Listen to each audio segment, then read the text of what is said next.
బెల్లంకొండ సాయి శ్రీనివాస్, మనోజ్ మంచు, నారా రోహిత్ నటించిన సినిమా భైరవం. చాలా రోజులుగా ఈ సినిమాపై మంచి బజ్ ఉంది.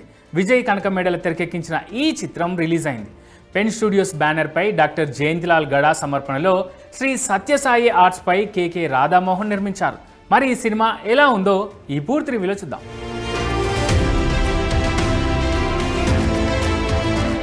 తూర్పు గోదావరి జిల్లా దేవీపురం గ్రామంలో వారాహి అమ్మవారు చాలా పవర్ఫుల్. ఆ గుడిని చూసుకునే బాధ్యత నాగరత్నమ్మపై ఉంటుంది. ఆమె తన మనవడు వరద అలియాస్ నారా రోహిత్తో పాటు గజపతి అలియాస్ మనోజ్ మంచు, శ్రీను అలియాస్ బెల్లంకొండ శ్రీనివాసులను కూడా తన మనవలలాగే పెంచుతుంది. నాగరత్నమ్మ చనిపోయిన తర్వాత గుడిని దక్కించుకోవాలని చూస్తారు నాగరాజు అలియాస్ అజయ్. అయితే నాగరాజు ఎత్తుకు పై ఎత్తులు వేసి శ్రీనును ట్రస్టీ చేస్తారు గజపతి వరద. ఓసారి గజపతి చిక్కులో పడతాడు. అలాంటి సమయంలో ఆయన ప్రాణాలు కాపాడతాడు నాగరాజు గజపతి బావమర్ది పులి అలియాస్ సందీప్ రాజ్. అదే టైంలో ప్రాణంగా భావించే వరదనే గజపతి చంపాల్సిన అవసరం వస్తుంది. కానీ ఆ నేరం శ్రీను తనపై వేసుకొని పోలీసులకు లొంగిపోవడమే కాకుండా వరద భార్య ముందు చెడ్డవాడిగా మారిపోతాడు.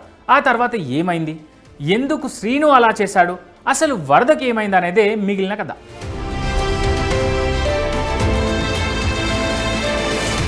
భైరవం అనేది స్ట్రెయిట్ సినిమా కాదు, ఇది రీమేక్ సినిమా. గరుడన్ సినిమాను తీసుకొని తెలుగు ఆడియన్స్కు తగ్గట్లు కథలో చిన్న చిన్న మార్పులు చేశాడు దర్శకుడు విజయ్ కనకమేడల. పెద్దగా మార్పులు చేర్పులు అయితే చేయలేదు. ఉన్నట్టుగా తీసే ప్రయత్నమే ఎక్కువగా చేశాడు డైరెక్టర్. కాకపోతే తెలుగులో ఇంకా కాస్త కమర్షియల్గా తీసే ప్రయత్నమే చేశాడు.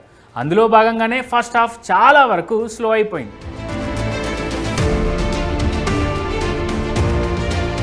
తొలి 40 నిమిషాల వరకు సినిమా నెమ్మదిగానే వెళ్తుంది. కథలో మెయిన్ ట్రాక్ మొదలైన తర్వాత కాస్త వేగం పెరుగుతుంది. ఫస్ట్ సీన్ నుంచే ముగ్గురు హీరోల మధ్య బాండింగ్ బాగా చూపించాడు దర్శకుడు విజయ్ కనకమేడల. ఆ విషయంలో చాలా జాగ్రత్తలే తీసుకున్నాడు. ముగ్గురి మధ్య కెమిస్ట్రీ బాగా కుదిరింది. అలాగే బెల్లంకొండ అదితి శంకర్ ట్రాక్ కూడా పర్లేదనిపిస్తుంది. ఫస్ట్ హాఫ్ ఎక్కువగా ఎలివేషన్స్ కోసం టైం తీసుకున్నాడు విజయ్. నారా రోహిత్, బెల్లంకొండ శ్రీనివాస్, మంచు మనోజ్ ఇలా ఒక్కొక్కరికి సపరేట్గా ఎంట్రీస్ ప్లాన్ చేశాడు. పోలీస్ ఆఫీసర్తో నెరేషన్ ఇప్పించడం చాలా బాగుంది cinema.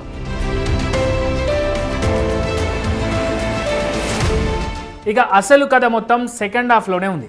Pre interval action sequence అదిరిపోయింది.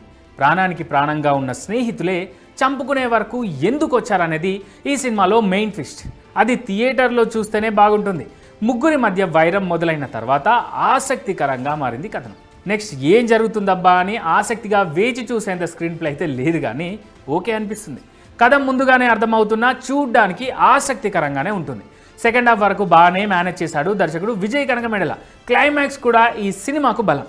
అక్కడ మంచు మనోజ్, బెల్లంకొండ ఇద్దరు రఫాడించారు.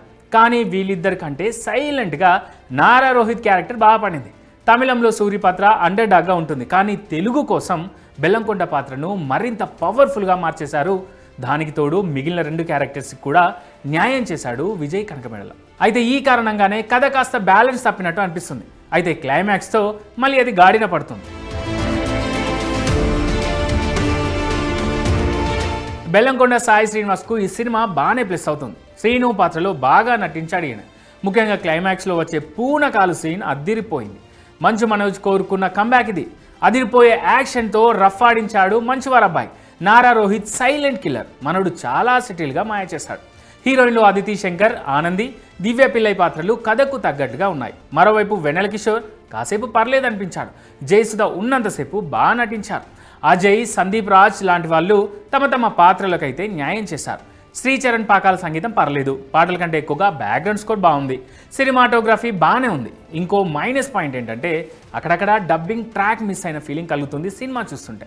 ఓవరాల్గా నిర్మాణ విలువలు అయితే బాగున్నాయి. దర్శకుడు విజయ్ కనకమేడల రీమేక్ కథ తీసుకున్న తనదైన శైలిలో కొన్ని మార్పులు అయితే చేశాడు, కానీ పూర్తిగా ఆకట్టుకోవడంలో మాత్రం విఫలమయ్యాడనే చెప్పాలి.